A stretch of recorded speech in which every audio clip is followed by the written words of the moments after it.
What if I told you that Martin Luther King Jr., the man behind one of the most peaceful revolutions in history, faced unimaginable challenges?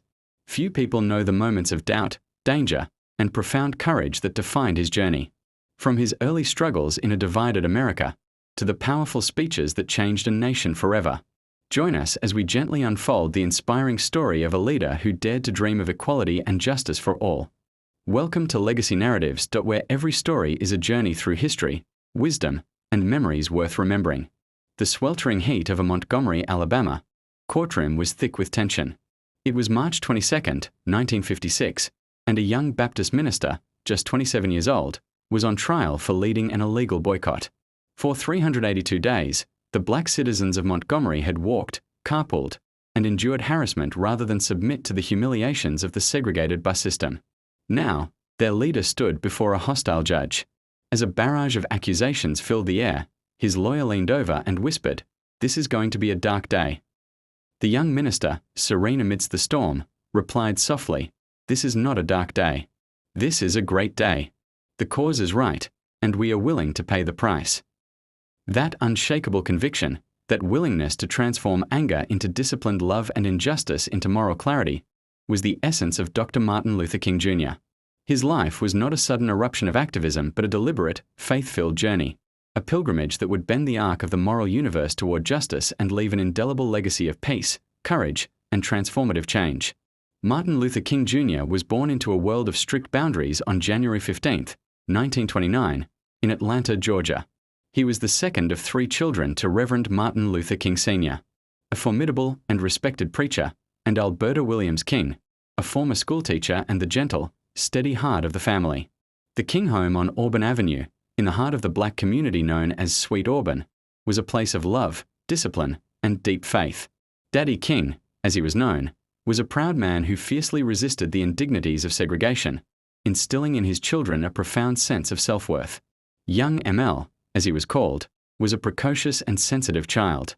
His early years were largely insulated from the harshest brutalities of racism, but the world soon forced its way in. He never forgot the day his white playmates across the street were suddenly forbidden to play with him. He recalled the painful sting of being dragged by a white store owner from his feet for inadvertently stumbling into the whites-only section of his shoe store. Most hauntingly, he spoke of long car journeys with his father, watching the older man's back stiffen as he saw the signs labeling restrooms and water fountains, and the searing humiliation of being told to move to the crowded, dusty rear of a shoe store while empty seats sat up front. "I was greatly shocked," he would later say, "and from that moment on, I was determined to hate every white person." But the foundation built by his family, a home filled with gospel music, his grandmother's stories, and his father's powerful, unyielding dignity, would not allow that hate to take root. Instead, it planted a seed of questioning, a burning desire to understand why the world was so unjust. A gifted student, King skipped 2 grades and entered the historically black Morehouse College at the tender age of 15. Initially, he planned to study law or medicine, questioning the emotionalism of the black church and the relevance of religion. But under the mentorship of the college's revered president, Dr. Benjamin Mays, a theologian and vocal advocate for social justice, King began to see the ministry not as an opiate, but as a potential platform for intellectual pursuit and social change. He was ordained at his father's Ebenezer Baptist Church at 18 and graduated from Morehouse with a degree in sociology, his path toward his father's pulpit now clear. His intellectual and spiritual journey continued at Crozer Theological Seminary in Pennsylvania and then at Boston University, where he earned his doctorate in systematic theology. In the libraries of the North, he immersed himself in the teachings of Mahatma Gandhi, whose philosophy of satyagraha, or truth force, and nonviolent resistance, struck him with the force of a revelation. Here was a method, a disciplined, courageous, and active form of resistance, that could harness the moral power of love to confront and defeat injustice. It was not passive acquiescence but a powerful, spiritual force. It was during this time that he also met a young conservatory student from the South, Coretta Scott, an intelligent and strong-willed woman deeply committed to the cause of justice. They married in 1953, forming a powerful partnership that would be the bedrock of his life and work. In 1954, with his doctorate completed, the young Dr. King and Coretta moved to Montgomery, Alabama, where he accepted the pastorate of the Dexter Avenue Baptist Church, a church whose steps looked out onto the Alabama state capitol, the very cradle of the Confederacy. The event that would change history, and King's life forever, began with a quiet act of defiance. On December 1, 1955, Rosa Parks, a seamstress and NAACP secretary, refused to surrender her bus seat to a white man. Her arrest sparked a planned, community-wide bus boycott. The leaders of the black community formed the Montgomery Improvement Association, MIA, to organize the protest and needed a leader, someone who could inspire the crowd but who was also new to Montgomery and had not yet made enemies. They chose the 26-year-old Dr. King. That night, at the Holt Street Baptist Church, before a crowd swelling with hope and anger, King found his voice. He did not shout, he preached. He wove together Scripture, the Constitution, and the deep yearning for dignity that lived in every heart in the room. "We are not wrong in what we are doing," he declared, his voice rising and falling with the cadence of the black church tradition. "If we are wrong, the Supreme Court of this nation is wrong. If we are wrong, the Constitution of the United States is wrong. If we are wrong, God Almighty is wrong." The church thundered with approval. He called for a disciplined, Christian love that would conquer hate. "We must not allow our creative protest to degenerate into physical violence," he urged. Again and again, we must rise to the majestic heights of meeting physical force with soul force. The Montgomery bus boycott had found its prophet. For over a year, King led the boycott, navigating terrifying bomb threats to his home, a felony indictment, and his first arrest. The struggle culminated in a Supreme Court ruling that declared Alabama's bus segregation laws unconstitutional. It was a monumental victory, proving that nonviolent mass action could dismantle Jim Crow. In the wake of this success, King, along with other ministers, founded the Southern Christian Leadership Conference, SCLC, in 1957. Its mission was to harness the moral authority and organizing power of the black church to conduct nonviolent protests for civil rights reform across the South. King became its president, a role that would see him crisscross the country, preaching his message of nonviolence. He wrote his first book, Stride Toward Freedom, and during a book signing in Harlem, was nearly fatally stabbed by a mentally ill woman.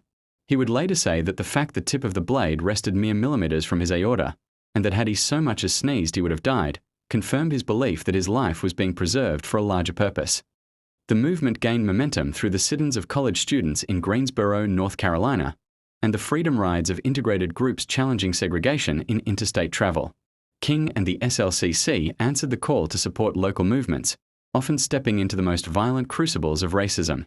In Birmingham, Alabama, in the spring of 1963, he helped organize Project C for confrontation.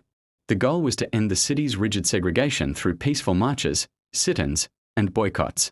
The city's Commissioner of Public Safety, Eugene Bull Connor, responded with brutal force. The world watched in horror on television as police turned high-pressure fire hoses and snarling police dogs on peaceful demonstrators, including children. King himself was arrested and thrown into a solitary, dark, and cold cell. It was there that he read a published statement by 8 white moderate clergymen who criticized the demonstrations as unwise and untimely and called for patience. From that cell, on the margins of a newspaper and on scraps of paper provided by a trustee, King penned one of the most profound documents of the 20th century, the letter from a Birmingham jail. It was a soaring, theological defense of nonviolent direct action. "I am in Birmingham because injustice is here," he wrote. "Injustice anywhere is a threat to justice everywhere." He challenged the white moderates who preferred order to justice, writing, "For years now I have heard the word wait. This wait has almost always meant never." He argued that there was a moral duty to break unjust laws, and that the tension they were creating was not destructive, but a necessary creative force that would help men rise from the dark depths of prejudice and racism to the majestic heights of understanding and brotherhood. The letter was a masterpiece of moral reasoning that laid bare the conscience of a nation. The success in Birmingham, though costly, paved the way for the single largest demonstration for human rights in the nation's history. On August 28, 1963, 250,000 people, black and white, of all faiths, gathered peacefully at the Lincoln Memorial for the March on Washington for Jobs and Freedom. It was the culmination of a dream, a sea of hope and determination. Toward the end of the long day, Mahalia Jackson, the queen of gospel music, urged King to tell the crowd about the dream. He set aside his prepared text. And then he began to preach. "I have a dream," he declared, his voice shifting from a statement to a sermon, building to a thunderous, hopeful crescendo. He painted a vivid picture of a future where his children would not be judged by the color of their skin but by the content of their character, where in Alabama, Little black boys and black girls will be able to join hands with little white boys and white girls as sisters and brothers. It was a vision drawn from the deepest wells of the American dream and the prophetic tradition of the Old Testament.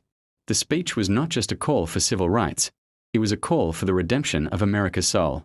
The following year, 1964, was a pinnacle. The Civil Rights Act was signed into law, outlawing discrimination based on race, color, religion, sex, or national origin. At the age of 35, Martin Luther King Jr. was awarded the Nobel Peace Prize in Oslo, Norway. He accepted the honor not for himself, but on behalf of the entire movement, declaring, "I conclude that this award which I receive on behalf of that movement is a profound recognition that nonviolence is the answer to the crucial political and moral question of our time, the need for man to overcome oppression and violence without resorting to violence and oppression." But the mountaintop was soon shrouded in shadow. The movement turned its focus to voting rights, targeting Selma, Alabama, where violent resistance was entrenched. The brutal images of Bloody Sunday, March 7, 1965, when state troopers on the Edmund Pettus Bridge attacked peaceful marchers with billy clubs and tear gas, shocked the world and galvanized support for the Voting Rights Act, which was signed into law that August. Yet, King's unwavering commitment to nonviolence was being challenged from all sides.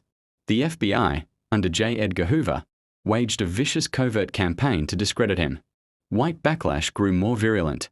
From within the black community, younger, more militant voices emerged, rejecting nonviolence and integration in favor of black power and self-defense. King's focus also expanded beyond the South and segregation.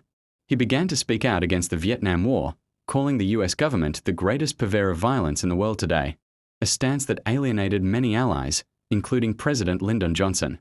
He also turned his attention to the northern cities, to the deep, systemic poverty and de facto segregation that could not be solved by laws alone. He launched the Poor People's Campaign, a multiracial effort to address economic injustice, arguing that true equality required not just civil rights, but human rights, the right to a job, a living wage, and a decent home.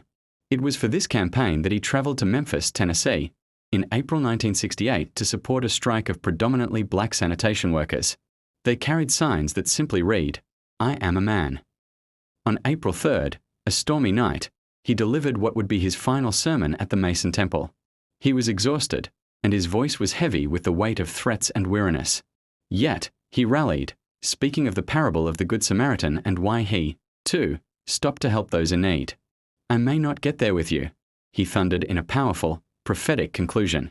"But I want you to know tonight that we, as a people, will get to the promised land." The next evening, April 4th, as he stood on the balcony of the Lorraine Motel, joking with his colleagues in the courtyard below, a single rifle shot rang out. Martin Luther King Jr. fell, mortally wounded. He was 39 years old. His assassination sparked grief and rage in cities across America. But his legacy was far too robust to be felled by an assassin's bullet. The dream did not die. The Civil Rights Act, the Voting Rights Act, the end of legal segregation, these were the tangible fruits of the movement he led. But his true legacy is more profound. It is a legacy of moral courage. He taught the world that love is not a weak sentiment, but the most powerful weapon for social change. He demonstrated that one must never succumb to the temptation of bitterness, that the arc of the moral universe is long, but it bends toward justice. His life is a testament to the power of disciplined, peaceful protest to awaken the conscience of a nation. He left behind a blueprint for activism rooted in agape love, a selfless, redemptive love for all humanity. His dream of a beloved community, where poverty, hatred, and violence are replaced by justice, equality, and brotherhood, remains a guiding star, a timeless inspiration for all who continue the pilgrimage toward a more just and peaceful world. Thank you for joining us on this journey through history and inspiration. Don't forget to like, subscribe, and stay tuned for more timeless stories. We'd love to hear your thoughts. What part of today's story touched you the most? Please leave a comment below. Until next time, keep the legacy alive.